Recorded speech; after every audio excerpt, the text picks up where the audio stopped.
Gentleman from Kentucky is recognized. Thank you, Mr. Chairman. Mr. Schellenberger, last Congress, you helped expose censorship grants at the National Science Foundation, specifically known as Track F grants. Can you tell us more about those censorship activities conducted associated with these grants? Yeah, this was the National Science Foundation's Track F was basically to create censorship tools that would become sort of the middleware to, such as NewsGuard, for example, is the most famous of which, or the Global Disinformation Index.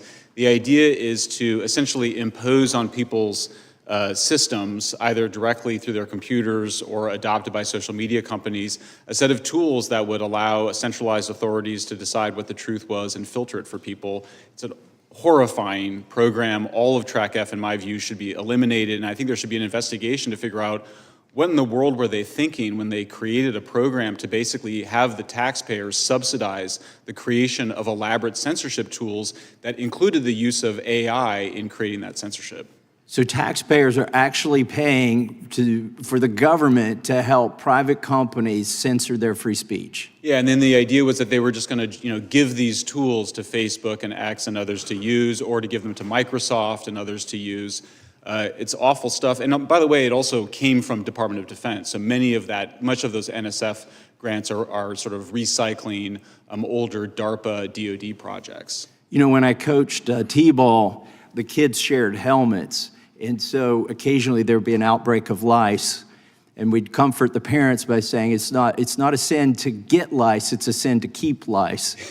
So with these Track F grants, later today I plan to reintroduce my bill to eliminate those, and I want to make a plea to the White House and anybody in the executive branch who's listening, or anybody at DOJ.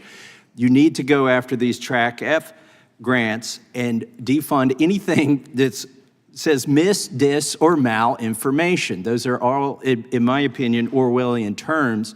Also, we have an omnibus coming up in March where I'm scared to death we're going to refund all of these things. We're basically going to feed the lice that were contracted in the last administration.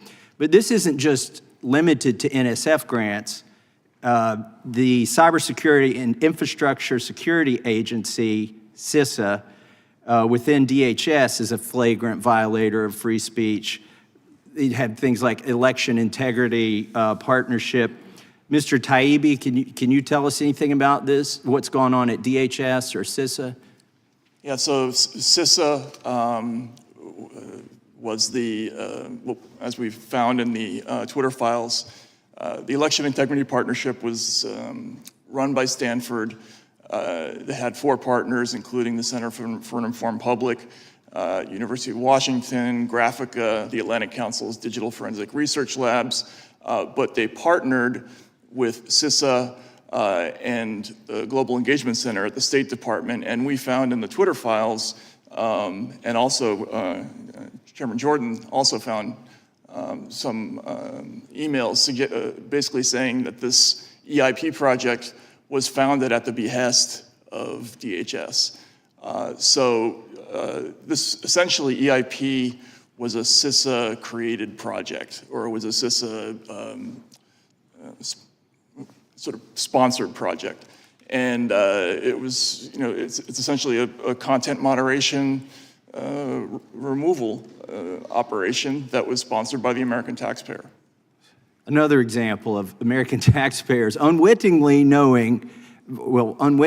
without knowing, funding their own violation or deprivation of their First Amendment rights. Mr. Schellenberger, can you explain how you traced USAID funding that served as the basis for whistleblower report in 2019, which led to the impeachment of President Trump?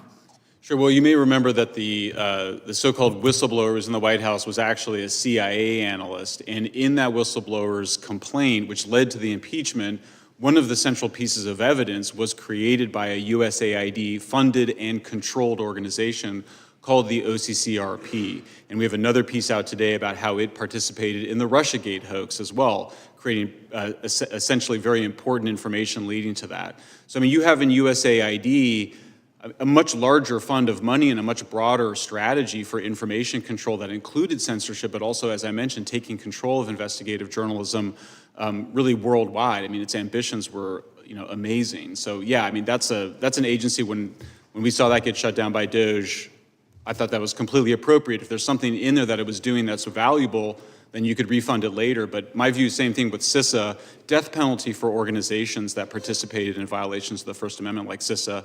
Cybersecurity is an extremely important function. It shouldn't be contaminated and undermined by censorship activities. Well, I think it's always been known that our government has funded the change in administrations, if we can say it politely, of other governments, but isn't it borderline treason when the taxpayer when organizations entrusted with protecting our country are now undermining our own government?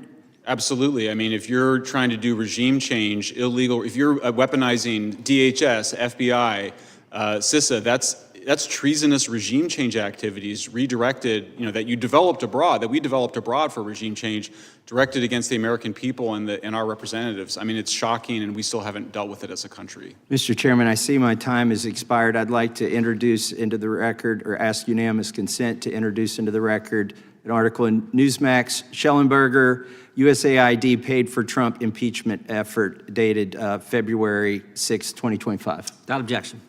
Gentleman yields back.